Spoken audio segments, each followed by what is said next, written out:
ఇది చూడగానే మీకేమనిపిచ్చింది? అసలు ఏంటిది అని గెస్ చేసుంటే కామెంట్ చేయండి. అనగనగా ఒక ఆఫ్టర్‌నూన్ చేసిన రెసిపీ షుగర్ అన్‌హెల్తీ అని బెల్లంతో చేశాను. బెల్లం నానబెట్టుకొని ఇలా ఫిల్టర్ చేసుకోవాలి. చూడండి ఎంత డస్ట్ వచ్చిందో. సో, ఇందులోకి లెమన్ స్క్వీజ్ చేసుకోవాలి. కొంచెం ఎక్కువుంటేనే బావుంటుంది. హాఫ్ సరిపోలేదని చెప్పి ఫుల్ లెమన్ స్క్వీజ్ చేశాను. ఇంకా నానబెట్టుకున్న సబ్జా సీడ్స్ వేశాను మంచిది అని చెప్పి. ఎంతో సాటిస్ఫైయింగ్‌గా అనిపిచ్చిందో ఇది వేసేటప్పుడు. అలా వేయగానే మళ్ళీ ఇలా పైకి ఫ్లోట్ అయ్యాయవి. ఇలా మంచిగా కలిపేసుకొని, కలపాల్సిన అవసరం గూడా లేదు. తర్వాత ఐస్ క్యూబ్స్ ఏసుకున్నా.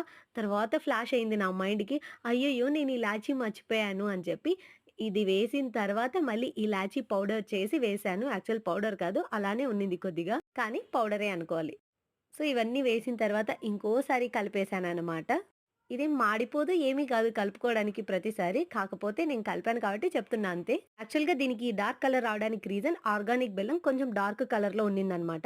టేస్ట్ అయితే చాలా బావునింది. ఒక్కసారి ట్రై చేయండి. ఇంకేం పేరు పెడితే బావుంటుందో కామెంట్ చేసేయండి. Thanks for watching. Make sure to like, share and subscribe.